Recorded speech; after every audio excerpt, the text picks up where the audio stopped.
السلام علیکم دوستو، کیا حال ہے؟ امید کرتا ہوں کہ آپ سب خیریت سے ہوں گے۔ دوستو، یہ دنیا عارضی ہے، ایک نہ ایک دن اس دنیا کو سب نے چھوڑ کے چلے جانا ہے کیونکہ یہ دنیا فانی ہے، ایک نہ ایک دن اس نے برباد ہو جانا ہے۔ نبی کریم صلی اللہ علیہ وسلم کی ایک حدیث ہے جس میں نبی کریم صلی اللہ علیہ وسلم نے ارشاد فرمایا کہ 5 چیزوں کو غنیمت سمجھو اور ان سے فائدہ اٹھاؤ۔ نمبر ایک پہ تھی جوانی۔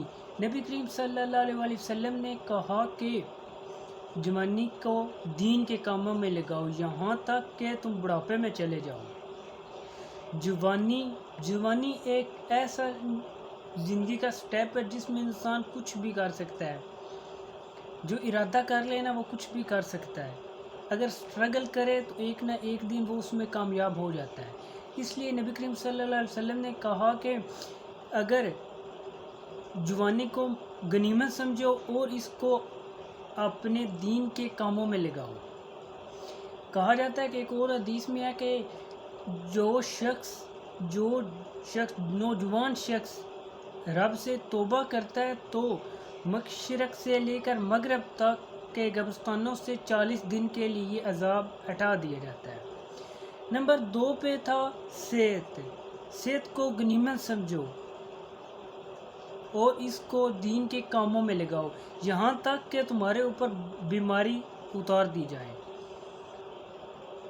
نمبر 3 پہ تھی مالداری۔ اپنے مال سے زکوٰۃ دو، اپنے مال کو دین کی راہ میں خرچ کرو اس سے پہلے کہ تم سے یہ سب کچھ چھین جائے، تم برباد ہو جاؤ، تم فلاح کی طرف جاؤ۔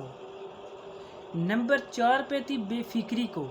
جب تم بے فکری میں ہو تو رب کو راضی کرو یہاں تک کہ تمہیں اس دنیا کے جھنجھوڑے میں ڈال دیا جائے، تم اس دنیا کے نشے میں چلے جاؤ۔ جب تم بے فکری میں ہو تو اپنی اس زندگی کو دین کے کاموں میں لگا دو یہاں تک کہ جب تم پریشان ہو جاؤ تو پریشانی تب بھی آتی ہے جب ہم اس دنیا کے کاموں میں مشغول ہو جاتے ہیں، جب ہمیں اس دنیا سے نا امیدی ہوتی ہے تو ہم پریشان ہوتے ہیں، یہ میرا کام کیوں نہیں ہو رہا۔ نمبر 5 پہ تھا زندگی اس سے پہلے کہ تم زندگی کو مال غنیمت سمجھو، اس سے پہلے کہ تم میں موت آ جائے اپنی زندگی کو دین کے کاموں میں لگا دو، اپنی زندگی کو دین کے کاموں میں لگاؤ یہاں تک کہ موت تو آنی ہی آنی ہے۔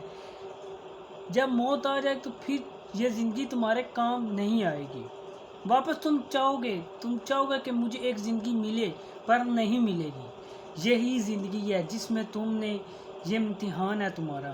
یہ زندگی کو ہم نے تو یہ کھیل تماشا سمجھا ہوا، ہم نے کہتے ہیں یہ کھیل تماشا ہے، یہ کچھ بھی نہیں ہونا، بس یہ جب مرنا ہے تو پھر دیکھا جائے گا جو کچھ ہونا ہے۔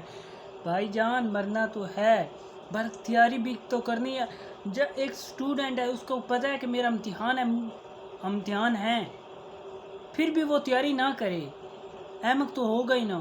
پھر اس کو یہاں تک اس کو سوال بھی بتا دیے جائیں کہ یہ تمہارے امتحان میں یہ سوال آنے ہی آنے ہیں، پھر بھی وہ تیاری نہ کرے، کتنا احمق ہوگا، کتنا بے وقوف ہوگا۔ ہم لوگوں کو پتہ بھی ہے ہمارا امتحان ہے، مرنے کے بعد ہمارا امتحان ہے اور یہ سوال پوچھے جانے ہیں، پر پھر بھی ہم نہیں تیاری کرتے۔ احمق ہیں کہ نہیں ہیں، بے وقوف ہیں کہ نہیں ہیں۔ وہ رحمت کی ذات ہے۔ ہم یہی کہتے ہیں کہ جب مریں گے تو دیکھا جائے گا، جب امتحان آئے گا تو دیکھا جائے گا۔ جب ہم نے امتحان کی تیاری ہی نہیں کی تو پھر دیکھنا کیا، وہاں پر فرشتوں کی طرف ہی دیکھنا ہے نا۔ آج کے لیے اتنا ہے، خدا حافظ۔